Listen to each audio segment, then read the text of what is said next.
Donald Trump पर Pennsylvania में attack कैसे हुआ था और फिर वो कैसे बच गए, चलिए जानते हैं। बेटलर पेंसिल्वेनिया में डोनाल्ड ट्रंप एक जलसे से खिताब कर रहे हैं। तकरीर शुरू हुई और सिर्फ चंद मिनट हुए कि गोलियों की आवाज गूंजी। लोगों में अफरा तफरी पैदा हुई।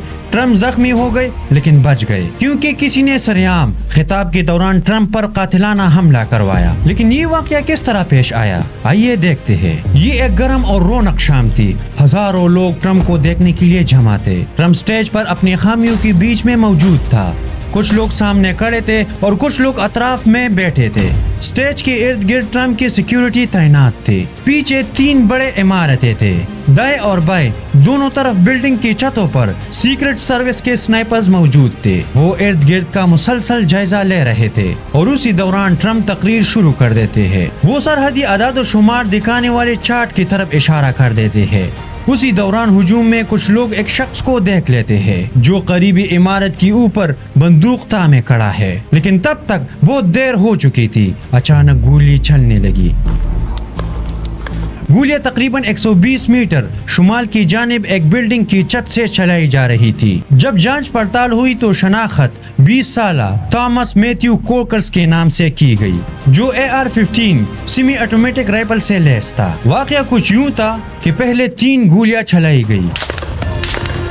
ट्रंप के दाएं कान के ऊपर से एक गोली गुजर गई और वो फौरन झुककर स्टेज के पीछे वाले हिस्से में छुप गए। उसके बाद ट्रंप का कहना था कि वो दाएं जानिब ना देखते तो गोलियां बराह रास्त उनके सर पर लग सकती थी।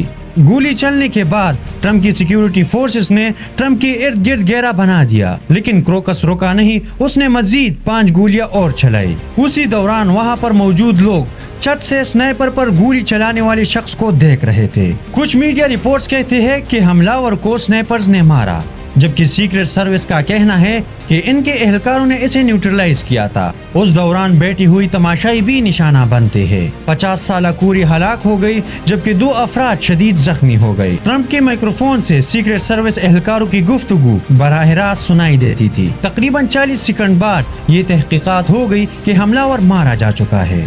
तकरीबन आधा मिनट बाद ट्रंप खड़े हो गए और अपना मुक्का बुलंद करते हुए कहने लगा कि फाइट फाइट फाइट। ट्रंप को पूरी तौर पर बुलेट प्रूफ गाड़ी तक ले जाने की तैयारियां शुरू हो गई। ये मंजर कैमरे में कैद हो गया और पूरी दुनिया में वायरल हो गया। तमाशाई भी नारे लगाते रहे और बाद में ट्रंप को अस्पताल में मुंतकिल कर दिया गया। लेकिन इस वाक़े के बाद अब भी कई सवालात बाकी है। हमलावर को पहले क्यों ना रोका जा सका? सीक्रेट सर्विस के स्नाइपर उस वक्त कहाँ देख रहे थे? हमलावर की मखरिकात क्या थी? तहकीकात से पता चला कि थॉमस क्रोकस का कोई क्रिमिनल रिकॉर्ड भी नहीं था। उसका वोटर रजिस्टर्ड रिपब्लिक के तौर पर था। लेकिन इसने 2021 में डेमोक्रेटिक प्लेटफॉर्म के जरिए एक लिबरल तंजीम को $15 का डोनेशन भी दिया था। क्रोकस मुकामी शूटिंग क्लब का रुकन और बावर्ची के तौर पर मुलाजिम था। बाद में अमेरिकी सदर जो बाइडेन और दुनिया की कई रहनुमाओं ने इस हमले की मजम्मत की। ट्रंप की खून आलूद लेकिन बुलंद हौसला तस्वीर अमरीकी परचम पस मंजर के साथ अब इनकी इंतहाबी मुहिम का एक ताकतवर निशान बन चुका था।